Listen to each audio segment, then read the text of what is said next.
Good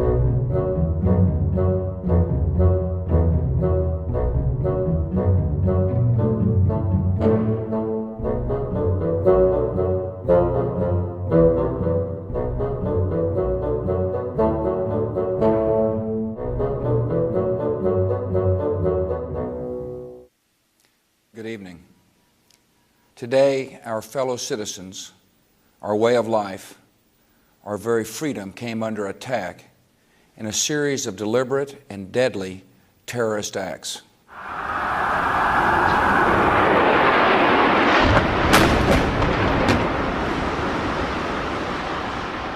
On September 11, 17 years ago, I watched the Twin Towers fall.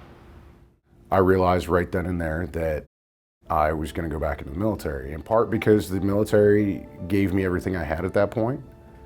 They'd spent $1 million to train me. I felt it was not fair for me to sit at home in safety and send others to take my place. My unit got put on alert and deployed to Iraq in 2005, and we returned at the end of 2006.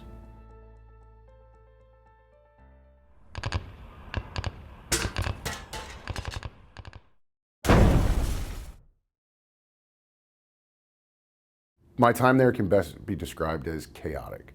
That was right in the middle of the Civil War. You had Saddam's trial, you had the elections. It was probably one of the more dangerous times in Iraq other than the initial invasion. My base got mortared on a daily basis. We were consistently under attack.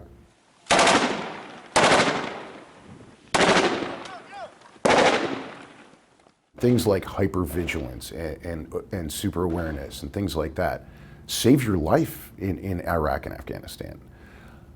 But it's when you come home that it becomes an issue. I was on 42 pills a day, and I was able to exist, but I was never able to live.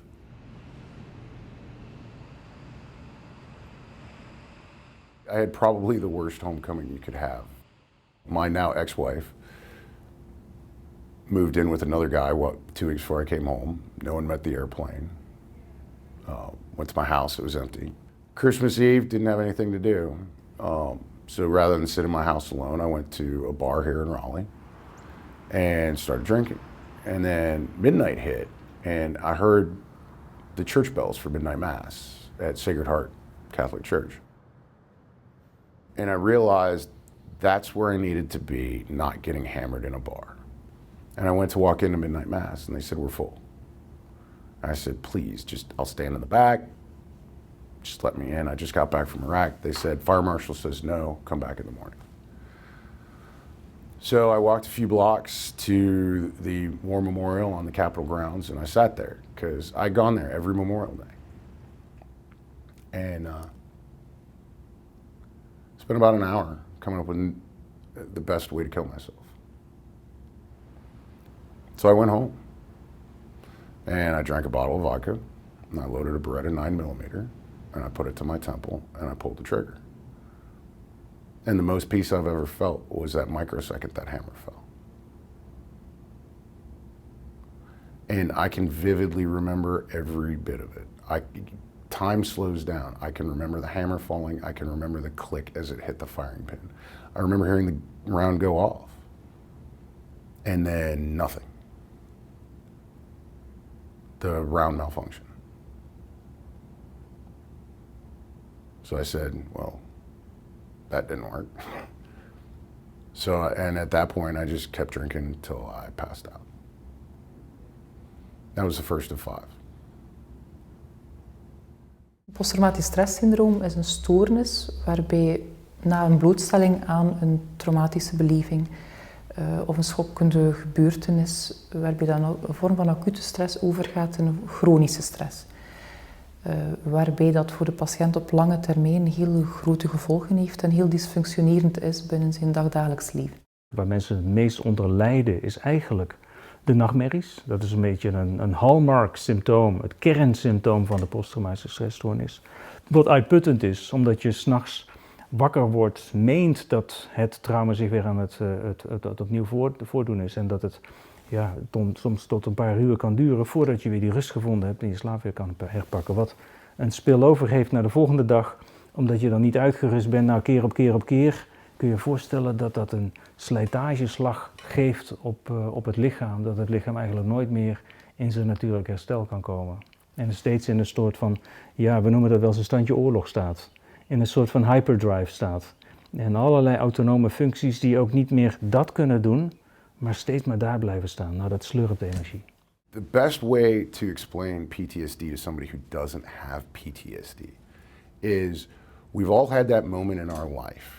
You know, whether it be a woman walking through a dark parking garage or, you know, a guy walking down the street where our fight or flight response kicks in and your adrenaline kicks up and the hairs on the back of your neck stand up and you become hyper aware and you get tunnel vision. So PTSD is like that small thing 1,000-fold permanently. Amarelo, eu vou tentar fazer uma parada muito louca aqui, você vê se você curte.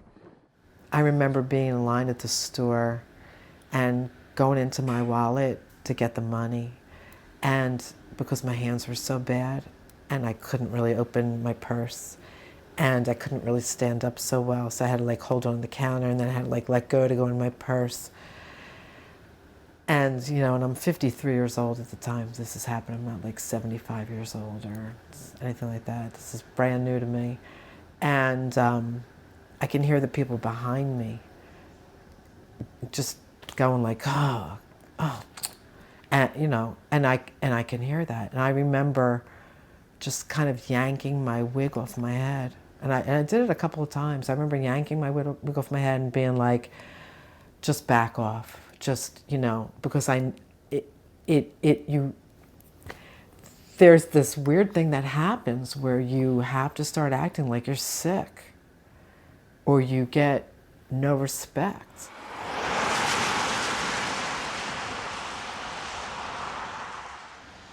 This is apples and honey, and this is also for the new year. So this is also to symbolize the sweetness of your new year, the center of everything that you love. When I was diagnosed with stage 3 breast cancer, which was in 2011, I have never been so afraid in my life. And I knew there was going to be surgery and doctors and medicine and everything else was just, you know, falling apart all around me. I was horrible to be around. I was unpleasant. I was miserable. I was mean to my husband, who didn't deserve any of that. I was really just very impatient with my daughter, who didn't deserve any of that. I would just lie in bed. I didn't want to get out. I didn't want to do anything. That's what depression is. It feels that there's depression for you. It feels like this is never going to end.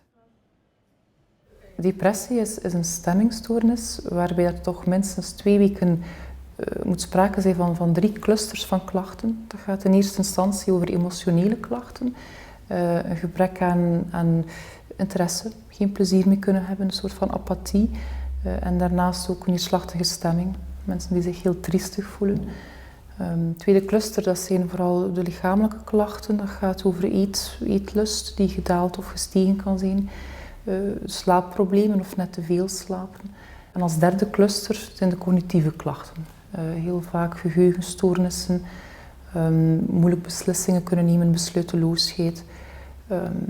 En uiteindelijk zien we bij de zwaarste depressies of bij de majeure vormen ook af en toe zwarte gedachten, suïcidale ideaties en zelfmoordneigingen. We schatten dat ongeveer 1 op 5 vrouwen binnen een levensloop toch een bepaalde mate van depressieve klachten vertoont. 1 op 10 mannen. Dat zijn grote cijfers. Ik denk dat wij in België toch mogen rekenen op een 3-tal zelfdodingen per dag. Dat betekent dat wij binnen Europa een van de hoogste toppen scheren, een hele hoge prevalentie.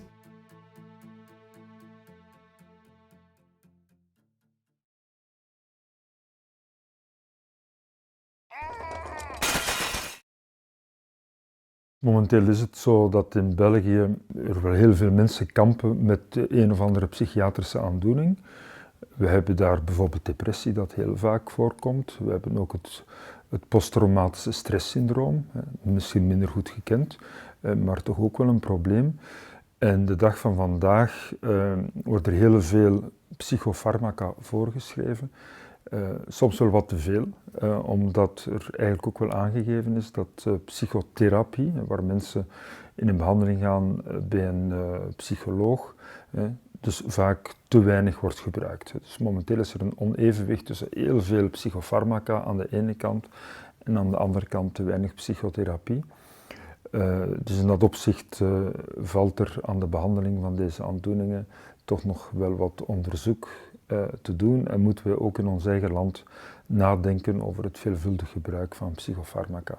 The way we treat many mental disorders these days is we treat the symptoms. We take multiple medications to treat the symptoms. So the low mood, you take antidepressants. If you can't sleep, you take a sleeping tablet. Now those are all fine, and it's good to treat symptoms, and they do work in a lot of cases. And the analogy being, if you've got an infection and a high temperature, you can take paracetamol or ibuprofen, reasonable agent to reduce the temperature, bring down the fever, make you feel a bit better. But paracetamol and ibuprofen are not antibiotics. They don't kill the bug. Verschillend bijvoorbeeld van een kanker, verschillend bijvoorbeeld van een bacteriële infectie, moeten we erkennen dat psychische aandoeningen en de behandeling daarvan, ja, dat we daar eigenlijk nog maar in onze kinderschoenen staan. Psychiatry, maybe in the past has congratulated itself for inventing new drugs and such like, but it hasn't chipped into prevalence at all. If anything, well, we know prevalence has increased, so we're not doing very well. Conventional treatments aren't without their therapeutic effects, but psychedelics work quite differently. They're not about the dampening of symptoms as such. They're more about a kind of revealing of the root causes of symptoms.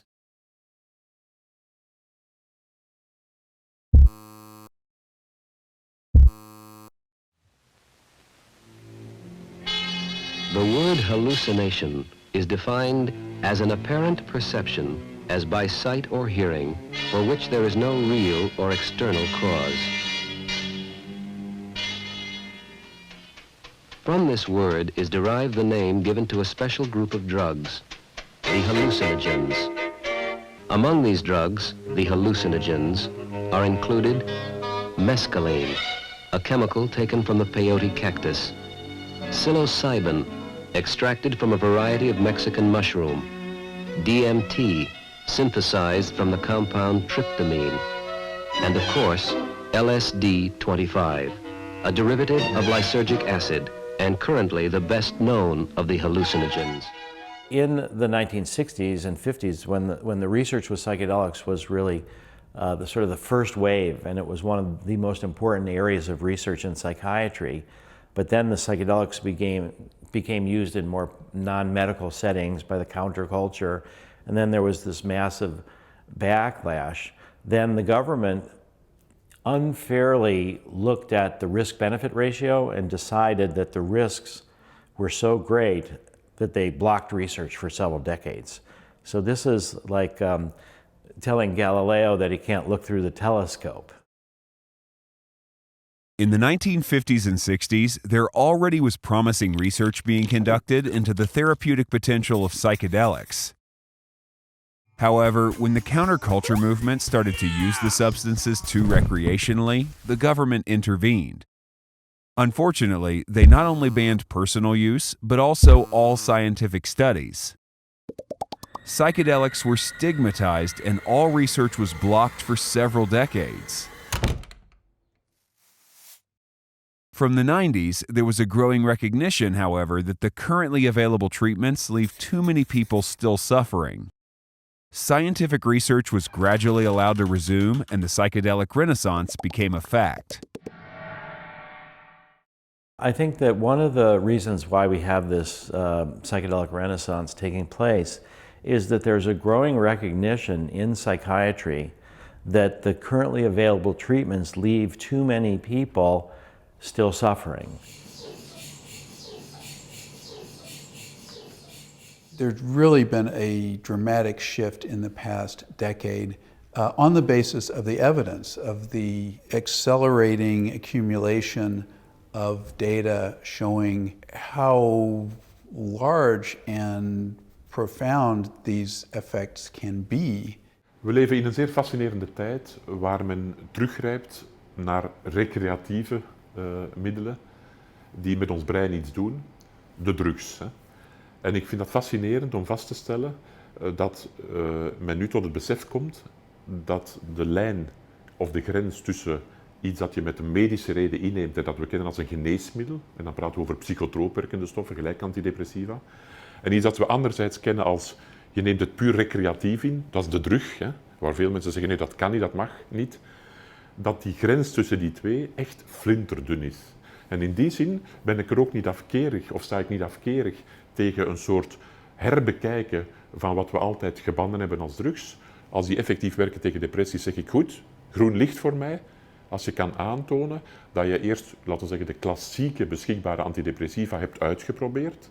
En als je effectief kan aantonen, kijk, voor die en die patiëntengroep werkt dat niet, dan ben ik er absoluut voor, met consent van de betrokkenen, dat je dan kleinschalig zulke klassieke drugs effectief toch gaat proberen en onderzoek doen op hun medisch nut, dat zeker en vast farmacologisch daar is, hè, dat leidt geen twijfel. Essa caneta amarela, eu vou tentar fazer uma parada muito louca aqui, você vê se você curte, depois eu faço uma mais normal.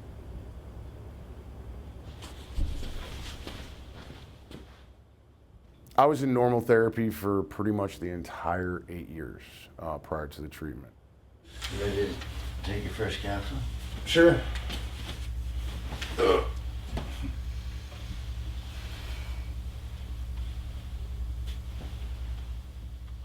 For some weird reason, I thought it was going to be like the Matrix, where, you know, instantly stuff happened and nothing happened. And I'm like, I think to myself, well, this is kind of lame. And then about 35, 40 minutes later, it kicks in. And that's when I said, I now completely get why people take this stuff. So, you know, it might be good to close your eyes and just see how it's unfolding. Yeah, because that was actually kind of cool. Yeah. It's doing therapy while being hugged by everyone that loves you in your life in a bathtub full of puppies licking your face. I mean, it's a truly enjoyable experience to be on MDMA, I'm not gonna lie. But it's also a lot of work. You're dealing with trauma. The MDMA-assisted psychotherapy sessions are 8 hours long, and all of the therapy sessions have 2 co-therapists together with the 1 participant. And so there's really a lot of support and structure in these sessions. How are you doing? Fun? What are you experiencing? You don't have to go into great detail, but just want to get an idea. You know, they ask me questions, how am I doing, what am I experiencing, things like that. And then they start asking like softball kindergarten questions, like how's the weather in Iraq? And I just started talking. Oh, it's hot. You know, surprising, it snows in Iraq. You know, when it rains, the ground turns to peanut butter. And then it starts triggering memories. And then you just start talking about them. When you add the MDMA, the chemical piece to it, it gets people into a brain chemistry where they're having a subjective experience of having empathy for themselves and others, and being able to have a shift in perspective, and to have a physical and emotional sense that they're actually safe, which for people with chronic PTSD is a rare sensation. We talked for a bit, and then I would close my eyes and process and think about what I just talked about.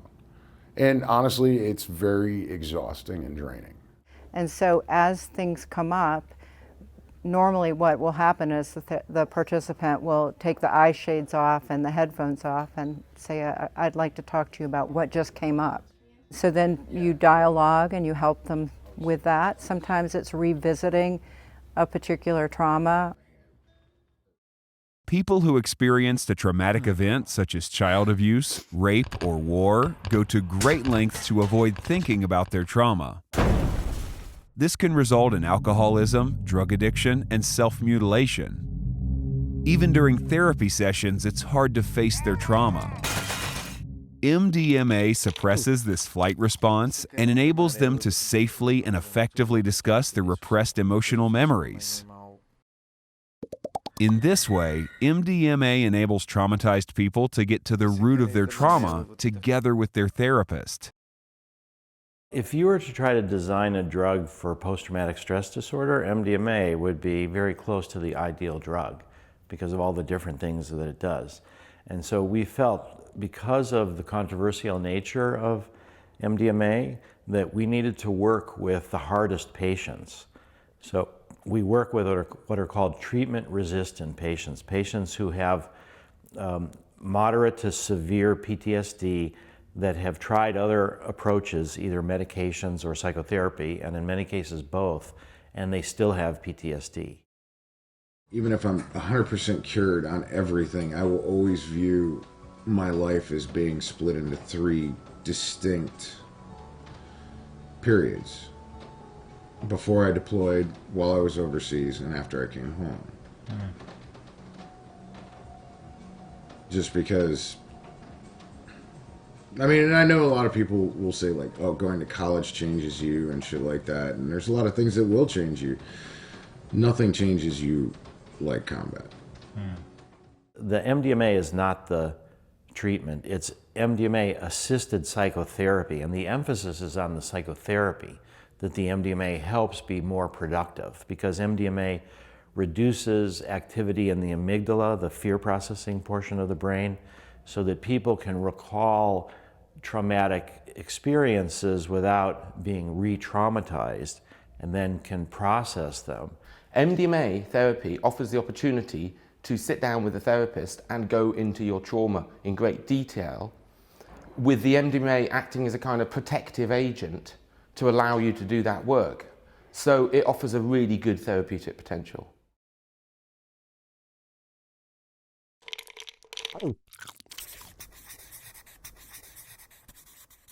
I'll never forget my second session at Hopkins with psilocybin, because that was life-changing. That transformed me.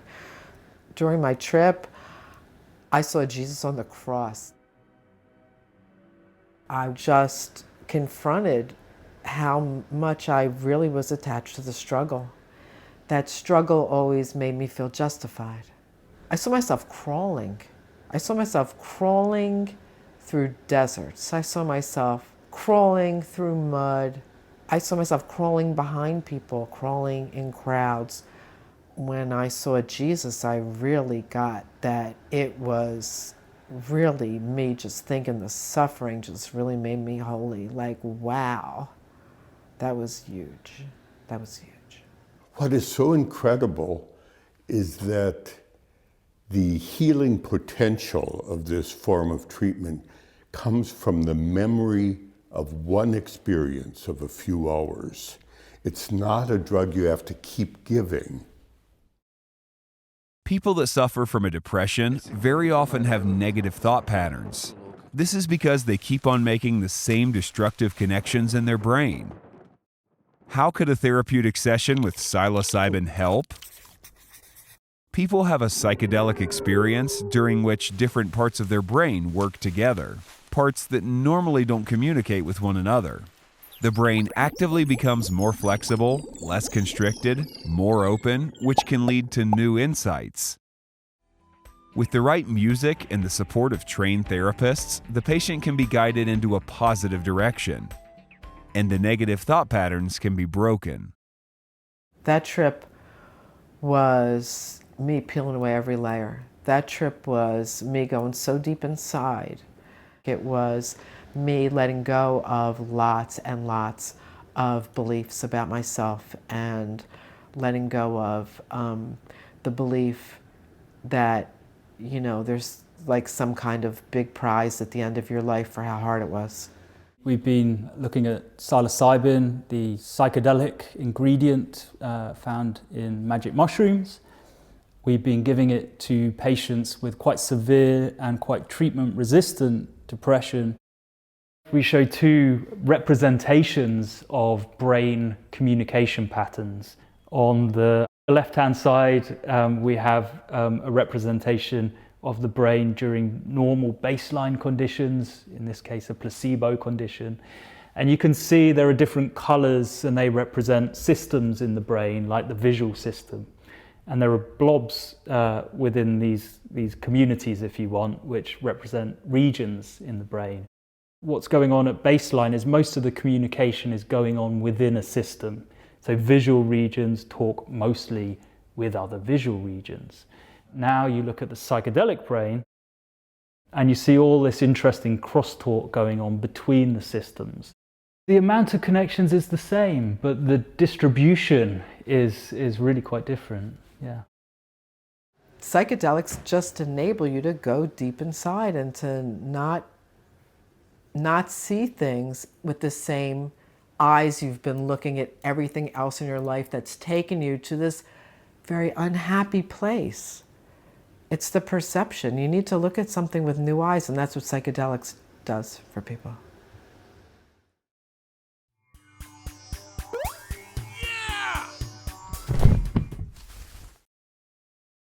I think this question about whether there's risks with psychedelics, the answer is undoubtedly yes.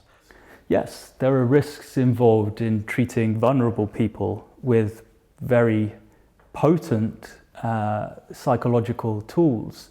And so to mitigate those risks and manage them, we carefully screen our patients so we don't include anyone with any vulnerabilities to psychosis, for example, any back histories of psychotic symptoms, any personal family history of any psychotic disorders as well.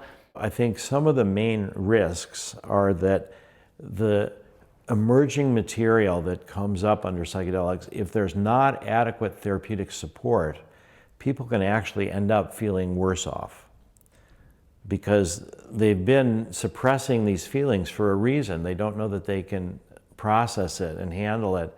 And so we hear this a lot of people that take psychedelics at festivals or at parties and are not in a therapeutic setting, and difficult material comes up, and instead of trying to process it, they try to suppress it. The danger is taking it without interpersonal grounding, without preparation. If you just take the drug without knowing what you're doing, or if a doctor gave you the drug without understanding it as just another drug, you could get into panic and paranoia and confusion. We're in the Netherlands here for a training for therapists who are going to work on research with MDMA-assisted psychotherapy for post-traumatic stress disorder. So we're expanding our US trials into Europe. We're not training therapists from scratch. We're training well-trained, established therapists how to use this method. Drugs like this need to be treated with respect. It's not a trivial thing, and people need proper preparation and proper support afterwards. It's not that I have the answers precisely for a particular person to heal through their trauma, but I really see my job and the skills I've been trained to offer as facilitating somebody getting in touch with their answers inside and their ability to know how to proceed on their healing path. One of the risks that people have worried about the most is that people will become addicted to the psychedelics, that these are considered drugs of abuse, and now here it is, we're giving MDMA or psilocybin to people, and will they become addicted to these drugs? And we don't find that. Als je praat over verslaving, wees dan heel duidelijk, is het de psychische component die je bedoelt, of is het de fysieke component? Want die fysieke component, als die ook aanwezig is, neem nu bij heroïne, dat is prototypisch, ja, dan praat je toch wel over een zeer gevaarlijke stof, waar we, vind ik, als toxicoloog extra mee moeten opletten. Maar puur als farmacoloog, om nu te zeggen, psilocybine en LSD geeft echt een fysieke afhankelijkheid gelijk heroïne, dat is mij niet bekend. We've done one study where we tracked people 3.5 years on average after receiving MDMA. And people with trauma understand that when they go through the MDMA-assisted psychotherapy, it's not like they take a drug and all of a sudden they're happy and everything's fine. Several people have said, I don't know why they call this ecstasy, because they're processing painful experiences. So that's not something that people want to repeat without the support from the therapy. So the concern that these drugs will contribute to addiction seems completely unfounded. Je moet echt ook alles wel ook durven vergelijken met elkaar en zeker en vast niet al deze psychoactieve stoffen op één lijn zetten en zeggen van kijk, ik demoniseer ze, ze moeten allemaal op de brandstapel, want ze zijn per definitie allemaal psychisch en fysiek afhankelijkheid. Dat is niet zo. De vraag, wat is nu een geneesmiddel dat psychotroop werkt en mensen met een psychische ziekte kan helpen en wat is een drug die we dan liever niet willen?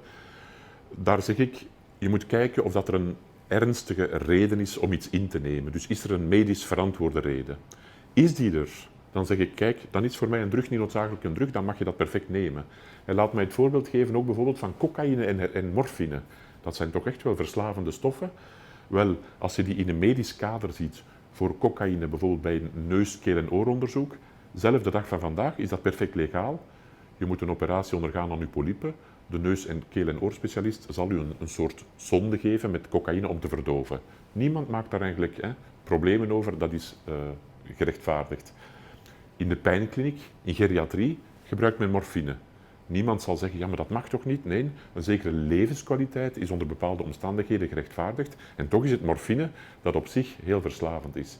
Dus ik wil aantonen dat zelfs voor de klassieke harddrugs, die een breed publiek kent, dat er actueel heel veel ook medisch verantwoord wordt toegepast.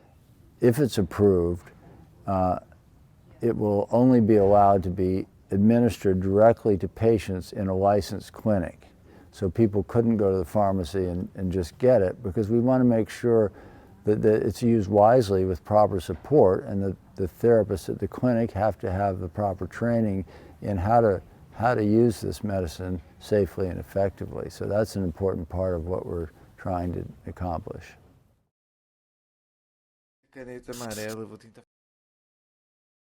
Working with the hardest cases, with complex PTSD, with treatment-resistant PTSD, what we show is that 1 year after the last MDMA session, 2/3 of the people no longer have PTSD. They're no longer so symptomatic that they're not diagnosed as having PTSD anymore. So that's a pretty remarkable finding for people that have been unable to find relief in other available treatments. Focused, guided psychotherapy with MDMA gives an opportunity to properly cure people, tackle the cause, and then they don't need to be on all these other antidepressants for the rest of their lives. It was a miracle.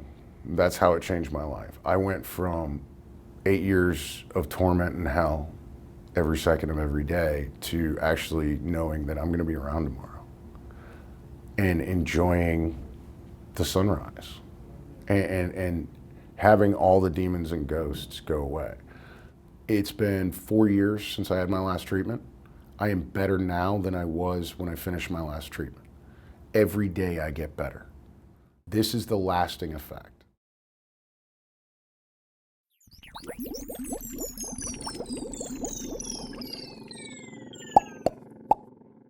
The psilocybin treatment made me realize how much more I had than I saw. I'm a much more positive person than I was. I don't blame the world for my problems. So we found really quite marked, quite large drops in depressive symptoms very quickly after the treatment. Patients are often describing feeling well the next day. They describe a kind of afterglow of lightness, of space, of being unburdened by their ruminations, their negative thoughts, their heavy depression is kind of lifted like a cloud dissipating. And this can really last quite a long time, for a few months we've seen in our trial, yeah.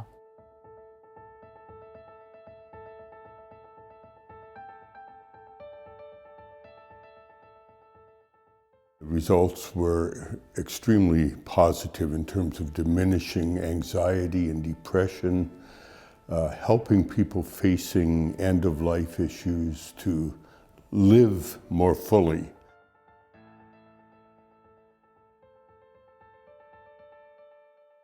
Instead of constricted consciousness, there's an openness and appreciation of other people and nature, and a sense of treasuring whatever time they have left in this particular life, instead of lying in bed feeling sorry for themselves.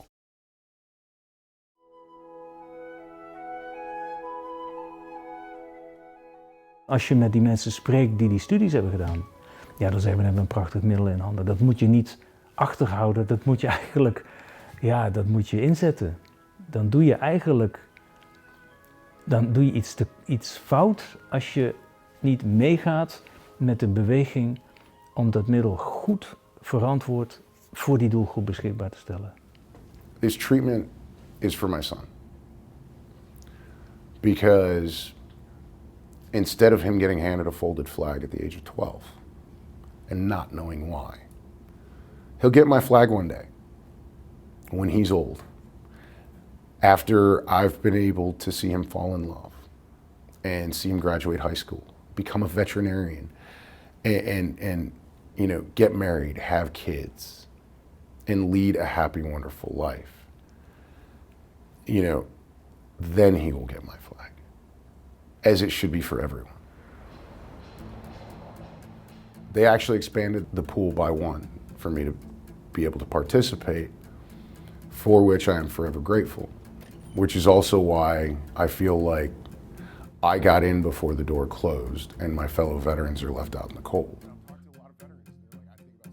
I deployed to Kuwait in July of 2011, and then I spent some time in Afghanistan in 2012. When I got back home, I watched We Were Soldiers at night to hear bombs going off because it was easier to go to sleep. So it became like little subtle things that I noticed, like you're laying in bed, can't sleep, but bombs going off make it seem normal. It's crazy to go from I can die at any moment, there are bombs going off, to I'm hanging out at home, you know, or like we're gonna go to Walmart and on a grocery trip. Surreal is probably the best way to put it. What's done mostly in this country is a little bit of individual therapy and a whole lot of medicine to shut you up. Got to a point where I felt like a zombie. There was no energy, all I wanted to do was sleep. So it was lowering the quality of life I already had, really. I got to the point where I was getting wasted every night and laying in the bathtub with a gun in my mouth, writing suicide notes regularly. And then finally, once I made the call to the VA, I went that Friday. And I went in there and I told them what was going on. I was like, look, I'm staying drunk, like I'm putting a gun in my mouth on a regular basis. Like, this isn't good. And so they asked me, they were like, well, what are you gonna do when you go home? And I was shocked because I didn't think I was going home. Like, my reasoning for going was like, guys, I'm taking things too far. Like, I need help. And so I was like, I'm gonna go home and continue to drink. And they were like, be safe. And I literally went home and just started drinking nonstop that night. And then I remember I came to Saturday morning, went to the liquor store, got a gallon of liquor, a case of beer. And then I came back to that Sunday night. I woke up, walked in the bathroom, shot myself in the face. It's heartbreaking to have people contact us so often and in so much pain, and many times people share a part of their trauma story via email or voicemail or Facebook message, and you can just feel the level of suffering and sometimes hopelessness. It actually is hopeful to tell people, although it's still going to take some time, that there is something on the horizon that might work. Wel, ik versta dat er maatschappelijk gezien nog een soort taboe is, waar men schrik heeft om drugs nu ineens te gaan medicinaliseren. Enerzijds begrijp ik dat, maar dat komt ook uit een bezorgdheid omdat men te veel veralgemeent. Maar je moet het dus zeker geneesmiddel per geneesmiddel zien, of drug per drug, niet veralgemenen. Vanuit mijn eigen ervaring weet ik dat het klimaat in ons land omtrent dit soort producten eerder slecht is. Ik heb zelf ervaring in het gebruik van medicinale cannabis. En ook daar zien we een zeer grote weerstand, ondanks het feit dat er uit wetenschappelijk onderzoek toch duidelijke goede indicaties zijn voor cannabis. Ik vrees een beetje dat voor deze nieuwe categorie van indicaties voor psychedelica, dat die weerstand ook wel even groot zal zijn. Is onze maatschappij klaar, wanneer we bijvoorbeeld toch wel mooie resultaten vanuit Amerika te horen krijgen? beleidsmatig en dus politiek gesproken, als daar een economisch voordeel achter zit, dan denk ik dat we die politiekers meekrijgen. U moet weten, ja, het financieel plaatje van de gezondheidszorg is belastend. Hè. Je draait zwaar in het rood deficit. Dus elke verbetering die we daar kunnen hebben is een bonus. Gezien de grote prevalentie van psychische problemen in België, betekent dat de economische kost ook heel hoog oploopt. Ik denk dat we in België aan ongeveer 20 miljard op jaarbasis zitten, directe versus indirecte kosten. Bij de directe betreft dat 5,5 miljard voor de gezondheidszorg, bijna 4 miljard wat betreft de werkloosheidsuitkeringen. Nog niet gesproken over de indirecte kosten. Kijken naar de implicaties op psychosociaal vlak, op de werkvloer, collega's.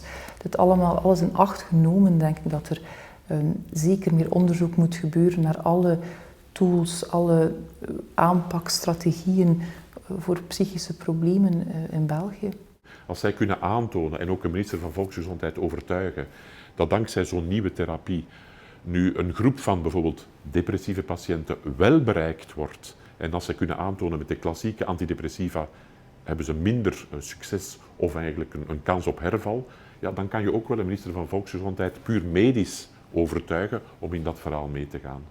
After that, perhaps we can begin to have a sensible debate about drug policy and whether even healthy people could have safe, professionally guided psychedelic experiences within centers that are set up for safe experiences with these compounds, because the alternative is that people do it in an unsafe way, and that can be harmful. So it's really about, becoming more mature, I think, in our drug policy and more sophisticated with these compounds that have complex effects and therefore require a kind of complex, more sophisticated model to accommodate them. Ik denk als iemand die lijdt aan een van die aandoeningen, zeker mensen met depressie, toch wel erg voorzichtig moeten zijn en zeker niet moeten gaan experimenteren met deze middelen. Het moet heel duidelijk zijn dat deze middelen eigenlijk vooral zijn uitgetest in het kader van psychotherapie. Maar als mensen helemaal niet goed meer weten van wat houdt pijlen maken, zou dit mogelijk wel een oplossing kunnen zijn, maar ik weet eerlijk gezegd niet in ons eigen land waar men terecht kan. Als ik de resultaten lees en ik moet nu in mijn eigen therapeutische praktijk mensen die daar ook dan weer over gelezen hebben zeggen van ja, maar we kunnen het nog niet toepassen, dan moet je eigenlijk in de wachtrij gaan staan, want we zijn nog niet zo ver. Ja, dan jeuken mijn vingers. Treatment not being legalized for everyone and available, to me it's infuriating because they know that people need help. You have 23 veterans a day committing suicide. So clearly PTSD is an issue. I think the people that have a hand in making the decision about whether or not the treatment is available, I'd like for them to actually spend time with some people that have PTSD, spend some time with people that have been through the program, and look at it as a beneficial thing instead of just some political argument to have.